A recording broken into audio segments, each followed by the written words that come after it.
The reason why I'm having him push in a straight line instead of flaring is because just by looking at his torso, his arm length and everything else, and because of the shoulder problem, I don't want him turning, and actually I'll show you why. I can't really explain why, but I can show you.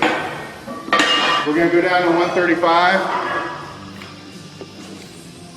By flaring, what I mean is always keeping the elbow in line with the wrist. So instead of pushing straight, he would push back towards the rack, but bring his elbow with him. Go ahead and get everything set. Do everything the same way, except this time I want you to push back towards the rack and bring your elbow with you.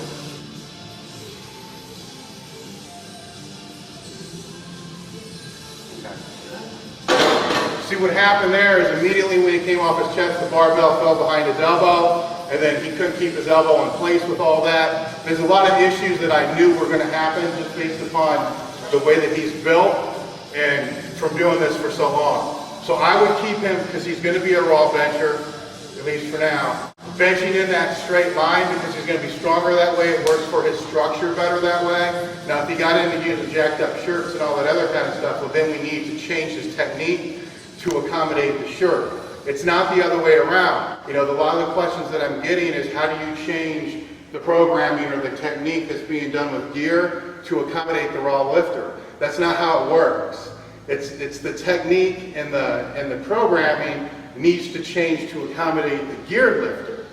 All right, so just because you're seeing a lot of programming out there from guys who use gear, don't assume that that programming is because they use it, because most of the time, if you look at how they're training and go back 8 to 10 years before the gear was super jacked, it's the same type of programming. They haven't changed their training to adjust to the gear. That's why they're not getting the big carryovers like they should. That's a whole different video and it's a whole nother topic. So we're going to go ahead and go 185 again for another single. And I'm going to try to keep my mouth shut. Just kind of let him go on his own. The biggest problem that he's having is the upper back tight and making sure you're in the right starting position. So everything else is pretty much locked in. So if you make sure that's right, and for you it was your eyes in line with the bar, everything else should pretty much follow suit. If that doesn't happen, then your elbows are dropping too low. This time I'm going to help him out just by bracing the bar so it's easier for him to pull out. The setup should actually take longer than the set.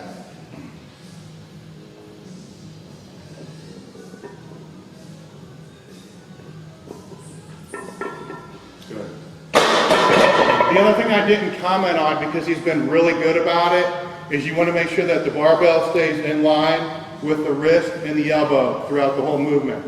A lot of times you'll see it fall one way or another. Let's pull it down a little bit.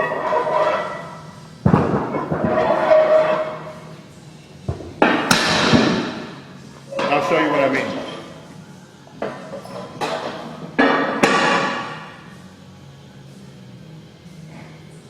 A lot of times you'll see this from the start, especially with younger lifters, or when they press, you'll see it come back and not stay in line, or in some cases, you know, it will come forward. The key is to keep it into the straightest line that you can.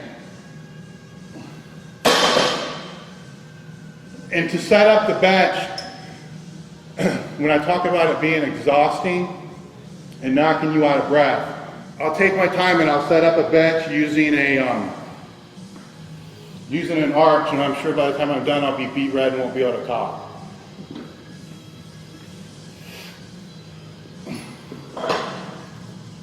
I personally like to bring the bar forward on the hooks here to brace it. That way it's easier to pull it out and I don't have that distance that I have to walk it through. I'll always start with my eyes under the bar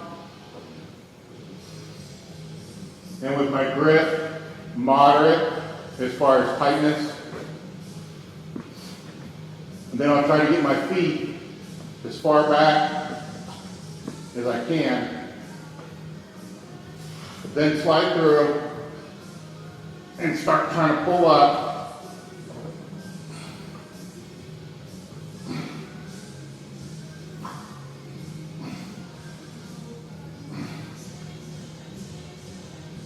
Then grip, pull out, air, heels,